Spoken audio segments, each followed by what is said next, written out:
Reka iteka n'umunezero ntangere kandi nsubire ndabaramutse abandi ndabahe mwiriwe nshuti banywanyi bacu mukurikira amakuru n'ibiganiro mugezwaho nange Bunyoni umugenzi hano kuri televiziyo yange ndetse na yanyu televiziyo imwe rudende idahwema kubashikiriza byinshi cyane ibikubiyemo ivyo amatwi yanyu ategeze yumviriza habe na rimwe nimbonesha kure imwe rudende idahwema kubashikiriza byinshi cyane ibikubiyemo ivyo amatwi yanyu ategeze yumva nkubwira nyene nibiri kuvugwa ku rubuga rw'intambara cyane muri Republika Iharanira Intwaro Rusange ya Kongo, aho cyane nkubwira ibiri kuvugwa mu intambara iri guhuza umutwe w'inyeshyamba umutwe witwaje ibigwanisho wa M25 ndetse n'ingabo z'igihugu za FARDC.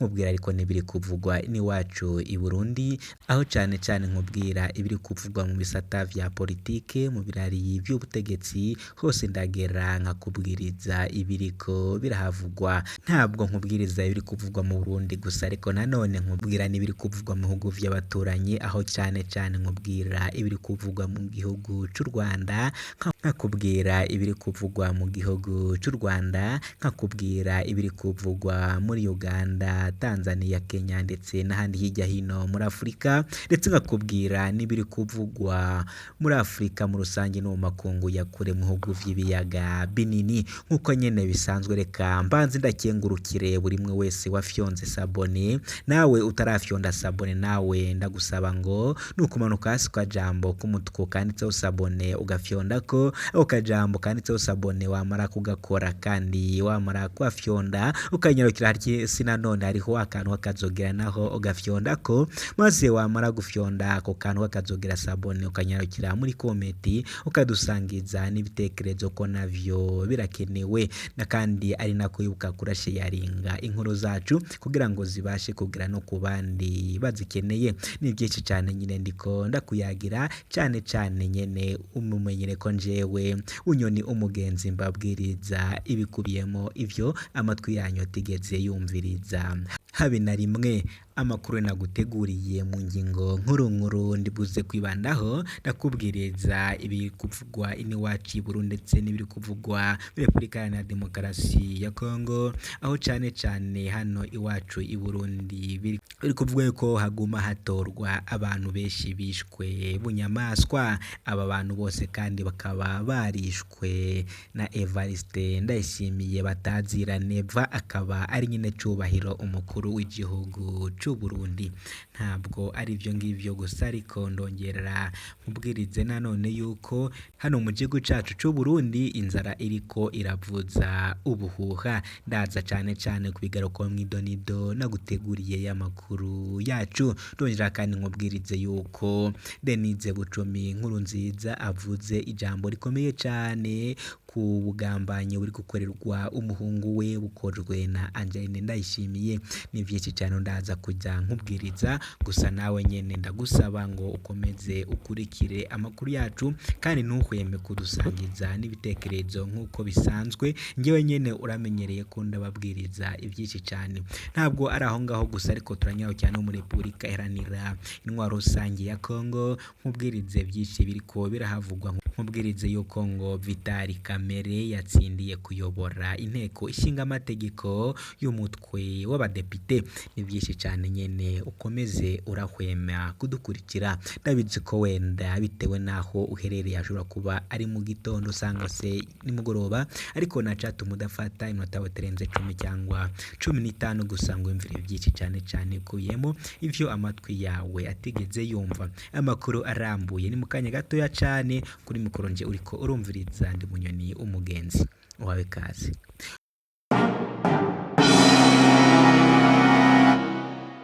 Ukaze ku makuru arambuye hano kuri imbonesha kure yanje ndetse nayo yawe imbonesha kure ikugezaho byinshi cyane bikubiyemo ivyo amatwi yawe atigeze yumva. Reka ntangure nkubwiriza yuko inzara iriko iravuza ubuhuha mu gihugu cacu c'u Burundi, gusa ariko nyine nyuma yaho gato ndahita nkubwiriza amajambo akomeye cyane, amajambo yatangajwe na Denise Bucumi Nkurunziza ku bugambanyi n'iyicwa biri gukorerwa umuhungu we Keri Nkurunziza. Ni mu gihe kandi nyene Angeline Ndayishimiye yaratangaje ko Pierre Nkurunziza ahari hose agomba kwicwa. Mu gihe Uburundi bumaze igihe bwibasiwe n'ibiza bitandukanye mu bice byinshi by'igihugu, ivyo navyo bikaba byashinze ubuzima bw'abarundi benshi mu kaga. Ivyo navyo bikaba byashize ubuzima bw'abarundi benshi mu kaga kadasanzwe. Umugambwe CNDD-FDD wowo na leta ntaco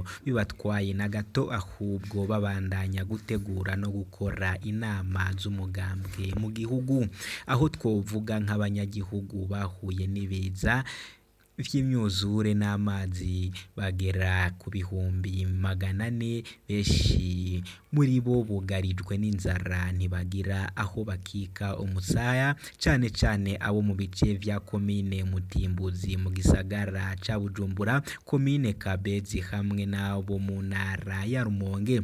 Kuva bashikirwa n'ivyo biza, leta ya Evariste Ndayishimiye batazira neva ikaba atakajambo k'ihumure irababwira, ekaba atana kimwe kijanye n'ubufasha iranabaha. Abanyagihugu bo mu Gatumba bari babwiwe ko bagiye kwimurirwa muri komine Mubimbi na Kabezi intara ya Bujumbura ruro, ariko navyo bisanze ari amajambo gusa kuko atana kimwe cigeze gikorwa muri izo komine cerekana ko bagiye kwimurwa muri izo komine. Hari n'abandi banyagihugu bo muri komine Muhuta intara ya Rumonge bagera ku bihumbi 2,500 baheruka guhura n'ibiza ku munsi wa gatanu igenekerezo rya 19/4/2024. Umusozi ururuka usenyura amazu yabo n'izindi nyubako nyinshi. Abo nabo gushika iyi saha bakaba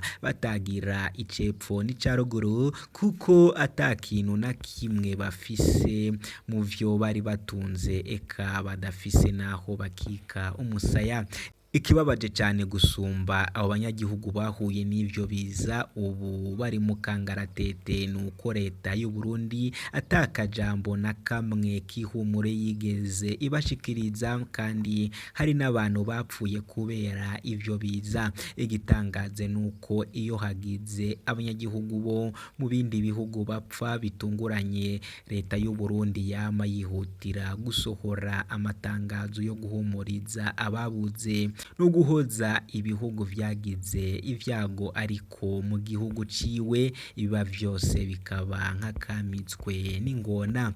Abo banyagihugu bati leta y'u Burundi ntikunda abo irongoye, ahubwo yibereye mu vyo gutegura amatora yimirije mu 2025 be n'umugambwe CNDD-FDD. Ako rero nako kuva ku munsi wa mbere ejo igenekerezo rya 22/4/2024 gushika itariki ya 23/4/2024, leta y'u Burundi ifatanije n'umugambwe CNDD-FDD bibereye mu vyabo mu makoraniro ari kubera mu ntara ya Ngozi komine Mwumba, aho ngo bariko biga imbona y'akazoza k'igihugu c'u Burundi mu mwaka wa 2040 na 2060, mu gihe abarundi bahuye n'ibiza bari mu kangaratete. Inzara iravuze ubuhuha muri bo, abana amashure barahevye ntibagira aho bakika umusaya. Hama ngo leta y'u Burundi na CNDD-FDD hariko bategura biga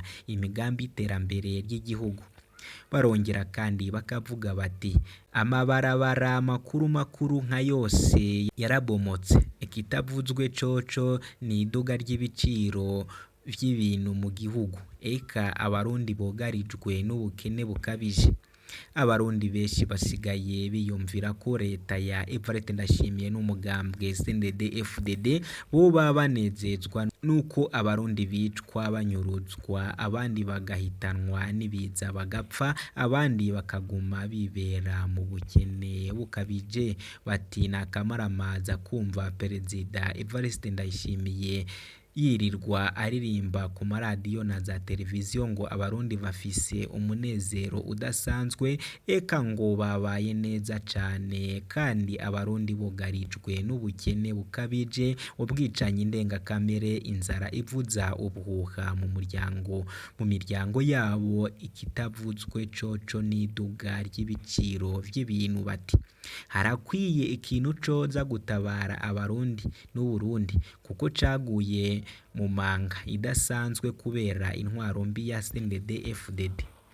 Ngayo nk'uko rero shuti bakunzi bacu muriko mukurikirana ivyo tubashikiriza, urumva ko nyine hano iwacu i Burundi vyakomeye cane, ni vyinshi cane ndagenda nkubwiriza cane ibiriko biravugwa iwacu i Burundi, dore ko ari amakuru adushikiye kane, amakuru akomeye, amakuru ari kuvuga yuko nyene Neva nubwo nyene ashaka kwica umuhungu w'umuhisi Petero Nkurunziza kubera ubugambanyi buri gukorwa n'umugore we Angeline Ndayishimiye, ibigikomeye cyane kiriko kiravugwa cyo nuko ibiri kuba byose biri kuba bireberwa na bamwe mu bagize umugambwe CNDD-FDD, kandi uwo mugambwe ukaba warigeze no kuba ushyigikiye Petero Nkurunziza. Birakomeye cyane rero nshuti banywanyi bacu, murumva ko i Burundi bikabije.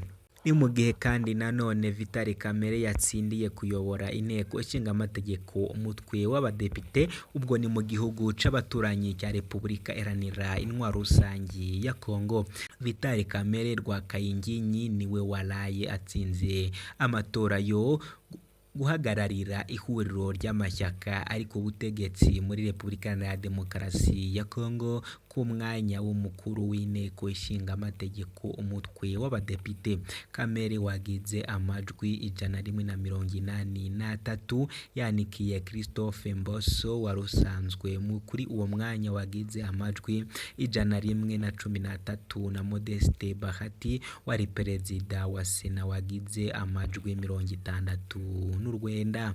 Abo bagabo bagiye guhatana mu matora y'abadepite bo mu mashyaka ahuriyemo ihuro rya Union Sacrée de la Nation rishyigikiye Perezida Felix Tshisekedi, nyuma yuko bananiwe kumvikana ku muntu wahagararira iryo huriro mbere gato yo gutora, nk'uko vyatangajwe n'ihuriro Union Sacrée. Augustin Kabuya, umunyamabanga w'ishyaka UDPS riri ku butegetsi, yavuze ko bariya bakandida batatu bananiwe kumvikana, bityo bakumvikana na Perezida Tshisekedi ko bakizwa n'amatora.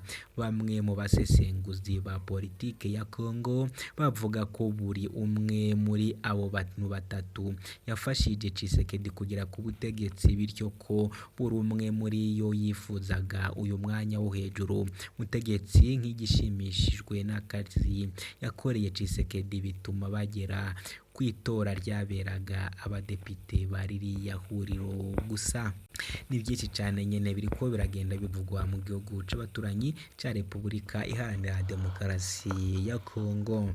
Ni mu gihe nyine natwani wacu i Burundi ibintu bikomeje guca igikuba, aho cyane hari kuvuga ko hari kuguma hatorwa abantu bagiye batandukanye bishwe mu nyamaswa, kandi abo bantu bose bamaze kwicwa mu nyamaswa bakaba bagirizwa Neva ariwe uyoboye iki gihugu c'u Burundi nyene cubahiro Evariste Ndayishimiye. Mu bice bitandukanye by'igihugu harabandanya kwibonekeza ubwicanyi ndengakamere ku rugero rudasanzwe, aho hamwe hatorwa abishwe buri gihe, kandi n'abakoze ayo mahano ntibagire bamenyekana canke ngo hakorwe amatohoza yimbitse. Akarorero ka hafi nako kuri komine n'intara ya Rumonge, aho ku munsi wa mbere igenekerezo rya 22 Kanama 2024 mu gihe ca 15 amasaha hatuwe ikiziga se c'umuntu w'umugabo mu ruzi Murembwe rwa komine Rumonge. Bivugwa ko nyakwigendera yoba afise imyaka iri hagati ya 45 ndetse na 50, nk'uko isoko ry'abatohoza amakuru bacu riri muri ako gace rikura amakuru mu banyagihugu ritumenyesha ko ico kiziga cakuwe muri urwo ruzi n'abapolisi cononekaye cyane ku buryo umwirondoro wiwe utashoboye kumenyekana, eka n'imfu imvo zoba zatumye agandagurwa bunyamaswa nazo zitegeze zimenyekana. Akandi karorero ni ikindi kiziga c'umugabo catowe mu gatondo kejo ku munsi wa kabiri igenekerezo rya 23/4/2024 ku mutumba wa Karane wa komine Giheta iri mu ntara ya Gitega. Ayo makuru anemezwa cyane n'umunyamabanga ntayegayezwa wa komine Giheta Fideli Niziyimana, akongera akamenyesha ko ico kiziga bagisanze kimanitse ku giti kibohesheje umugozi w'umusegetera.